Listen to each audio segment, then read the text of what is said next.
Hey everyone, we're in beautiful Hollywood, California at Trejo's Cantina on Cahuenga Boulevard. I'm one of your hosts, Jacina Ali. And I am Atiana Ali, and today we will be joining Danny Trejo himself, and we've got a special guest that you guys do not want to miss out on. Follow us. Danny Trejo, Danny Trejo, I'm in everything, call me Danny Trejo, handlebar, mustache and like Danny Trejo, my career gon' last just like Danny Trejo. If there is no Trejo, then your movie is wacko, like a sandwich. All right, Danny, so you are known as the Taco King, and you also have some delicious donuts that I've tried before. Those are two very specific types of food. Tell us where you got that idea to pick those two to kind of create a restaurant around. Well, first of all, let's just be inventive, and we've got all kinds of donuts, and the margarita donut is one of the top, and it tastes like a margarita. And they're delicious. I like it. So, and tacos, like I said, when we developed the restaurant, I kind of was brainstorming, and I said, okay, but this is LA, so it's got to be, we have to have a vegan menu. Yes. We have to have a vegetarian menu, and then I work with autistic kids, so I said, autistic kids, doctors have told me they don't do well with gluten. It really affects them worse so I said, tacos, so we have a gluten-free menu also. So I love that. We just hit all bases because a lot of times when we wrap a film, there'll be 10 of us, hey, let's go and somebody inevitably, okay, I'll have a salad, and let's figure it out. Yeah. So in LA, you either got to go to a vegan restaurant, or go to a meat eater. So we just had everything. Well, the fans wanted to know, actually, what's the best thing to order here to sober up?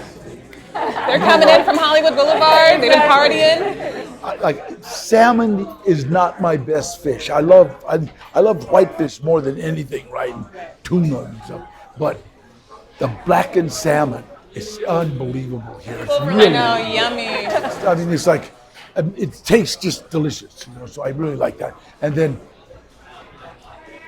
the cauliflower, don't tell anybody. I won't tell anyone. But the cauliflower, it's on our vegetarian thing, but it's delicious, It's so funny you say that. I've actually been a vegetarian/pescatarian for many years. So I've came here and eaten the mushroom asada, which I love, tastes so good, and I'm so happy that you were able to cater to all those palates.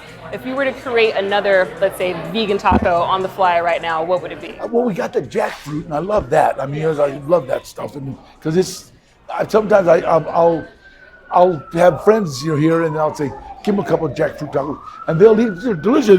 They think they're eating meat. So, you're a vegetarian now. Well, on your merch wall, I see your face is everywhere. You can't get enough of your face, even on the hot sauce. I'm just curious, is that like the number one item that sells out here? You know what? I'm trying to think. I can't remember the town, but I was in Maine, and this lady came up and she was going, oh, and she had a Trejo Taco T-shirt, right. And I mean, if somebody was like filming it over here, they'd think, look at my breast. If they didn't see my face. So I was like, oh yeah. So it's safe to say that you come to Trejo's, you get a taco, you get a t-shirt, and life is good. Yeah. Perfect. Awesome, come on. We love that. I have a t-shirt that says, don't be negative, eat a taco. That's right. Tacos are the cure to everything. Thank you. Awesome. Okay, so in your earlier career, you were in a film called Lock Up with Sylvester Stallone. That was your earlier days, and I mean, that was a gritty film. I loved it. But fast forward to now, how do you feel knowing that, like, you were once that guy just trying to get his career started, and now you're such a huge celebrity? You know what? It's like, I never thought of this as a career. It was a job, and I got into this kind of by accident. I was an extra, and then so all I knew was it was like $320 a day, and so I just kept working. And I played inmate number one. I played bad guy. I played Chicano dude. I played Chicano dude with tattoos, and so. I remember the first time I was interviewed by a young lady, probably fresh out of interview school, but she said, Danny, don't you feel you're being typecast? And I said, what do you mean? She says, well, you're being like stereotyped as the mean Chicano dude with tattoos. I thought about it. I am the mean Chicano dude. Because I wasn't thinking it as stereotype. I was thinking it as 320 a day. You know, and later on because the first time I ever had a speaking role was, or a name, I played Severe in a movie by Jamal Fananca called Penitentiary 3, right? Okay, and then I played an Italian guy named Art Sinella in a movie called Death Wish 4 with Charles Bronson, and I thought, wow, they got me playing an Italian. I must be like. That's right, you're multifaceted. But you had said in an interview that a lot of people in prison have redeemable qualities. So what advice do you give to somebody that feels helpless because they've got a past, they made some mistakes? Let me tell you something. I'm working with a guy right now, me and Mario Castillo, right? And Mario Castillo is the guy that saved my son's life, right?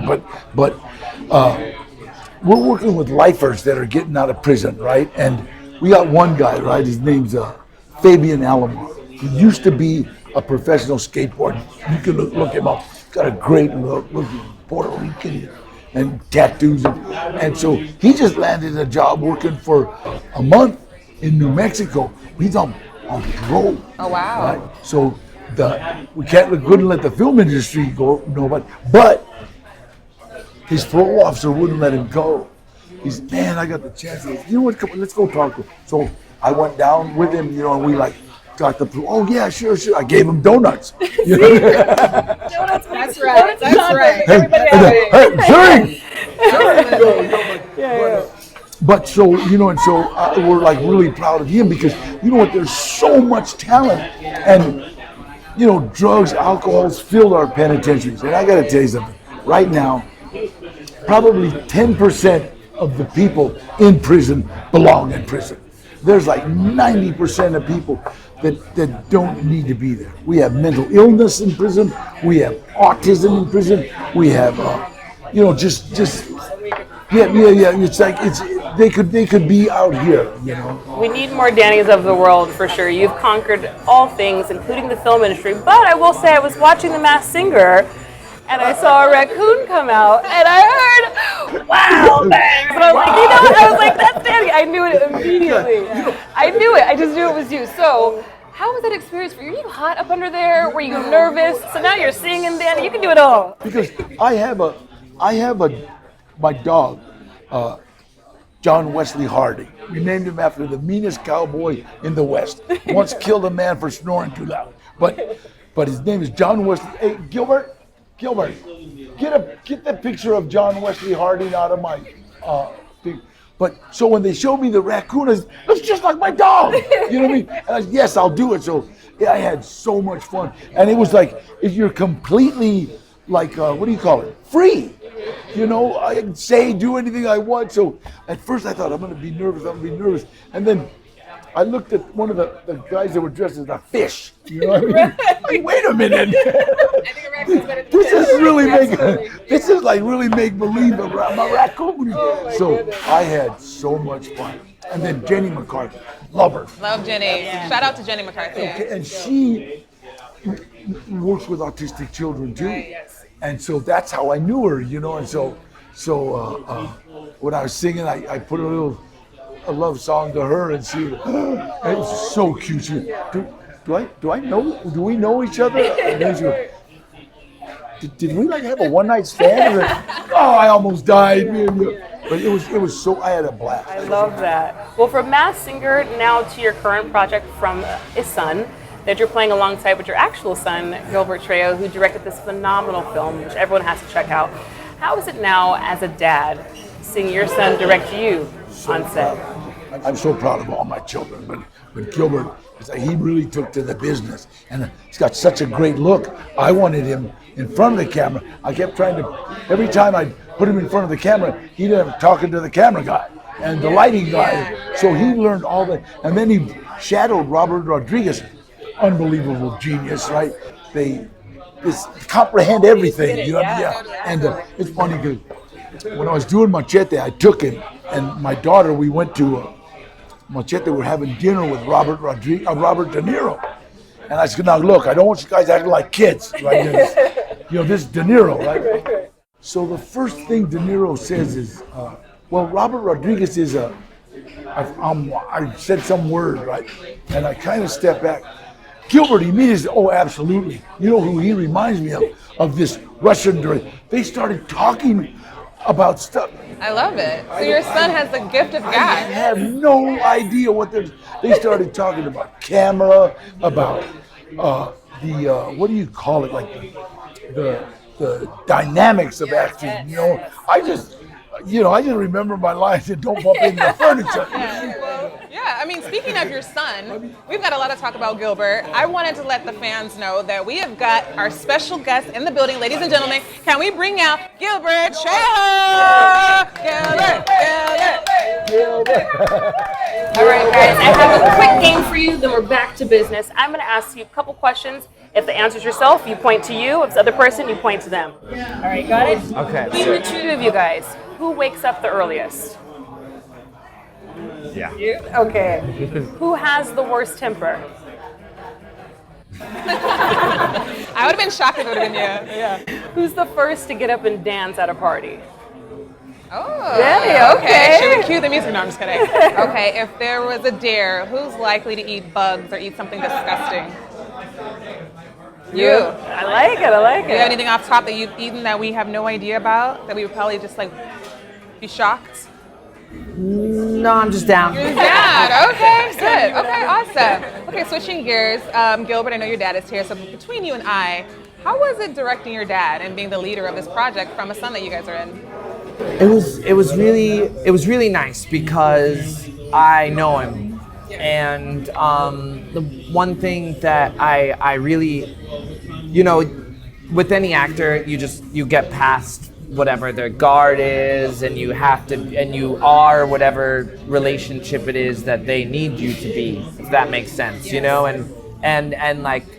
and we all wake up on different days feeling different ways, and it's like a director's real job is to understand that and to still get what they need at the end of the day, and so we know each other well enough to know how to do that, and it was really the reward of the entire project was being able to kind of open an emotional conversation with my dad that I wasn't really able to have in any other way. So that was just like not working with my dad as an actor. That was like just therapy with my dad. Right. You know what I mean? Right. So you guys had a beautiful experience Yeah. at the end of the day. Totally. So now that you've got director up under your belt, is this something that you want to continue to pursue, or is there someone specifically that you want to work with in the industry? Or? Oh man, I definitely want to. That's like definitely what I think I'm built to do. Yeah. Anybody that can direct me and David Hasselhoff at the same time has got something going for him. Yeah, it's definitely what I want to do. It is definitely 100% what I want to do, and I don't know. I'm really, I wouldn't say there's any one in particular because I'm kind of open to doing whatever. The lead character in the film was actually written as male. The Lynn character, and so I thought I had an actor that I really wanted to work with, and then it was like last minute we were like, it doesn't feel just right, so we sent the script with all the he's and all, just didn't change a single word, and sent it out to some actors that weren't male, and I realized that the character was not male through their performances. So for me, I think like the best person that you could want to work with is whoever's the right person for the thing, because it could be the last person you would ever think of, Yeah. Sasha, just like what she brought to me. We 4 days before production, I was like, hey, so are you down to do it? And she was like, do you think I can? And I was like, wow, that was 4 days. 4 days, yeah. And we went and volunteered on Skid Row every day leading up to her first day, because she'd never experienced that world or any. She's like the bubbliest, happiest person you've ever met, and you watch that movie and you're like, I felt every single emotion. It's a very emotionally driven film from beginning to end, with her being the main character, did you guys have to take like those breaks or pauses for somber moments and really dark scenes, or were you guys able to kind of push through the whole thing? She's there were a couple times where I had to take a second, but she was like a consummate performer. She's like, she could be sobbing and then she's like, how was that? You're like, She's a master of her craft. Yeah. like, yeah, all of us are like, let's go outside. What would you guys say your life mantras or mottos when facing adversity, like some of the characters that were struggling with addiction inside of the film that we watched? Oh man, I don't. My dad always has said that every good thing that's ever happened to him has happened as a direct result of helping someone else, and that's like a proverb in our house. So yeah. I know that you guys have Trejo's Music record label, and I got wind that you guys are actually putting on concerts at the border. I think that is like the most selfless thing. And how did that even come about? Team effort, or? We put on a concert at Pomona where they house all the immigrant children, and then we did one last week at Long Beach where they have 500 kids, and a lot of people think it's, why are their parents dumping them at the border?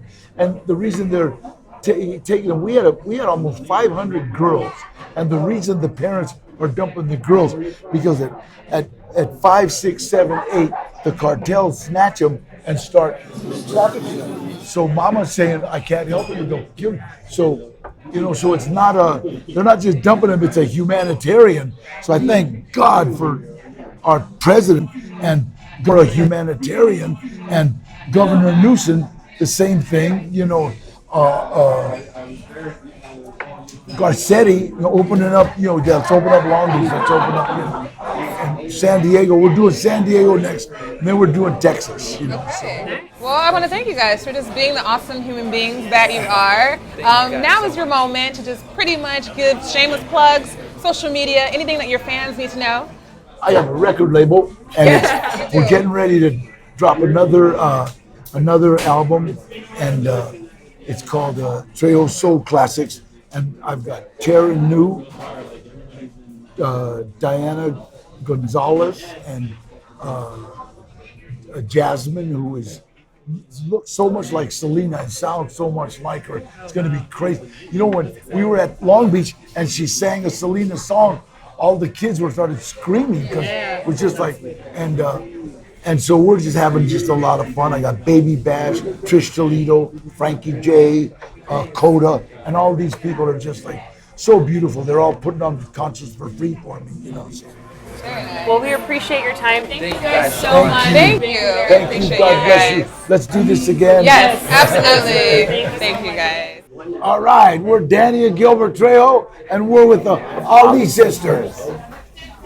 Danny Trejo, I'm in everything. Call me Danny Trejo, handlebar, mustache, and like Danny Trejo. My career gon' last just like Danny Trejo. If there is no Trejo, then your movie is wacko. Like a sandwich with no mayo, like gambling with no payload, like a strip club with no ass low, like a rabbit with no task though. So many credits overflowing like a bathhole. Spy Kids 1 and 2, and he's in 3D ho. Young and the Restless, episodes he did 15 ho. Heat, Con Air, Machete, and Desperado. Just a few flicks, I got up my arsenal.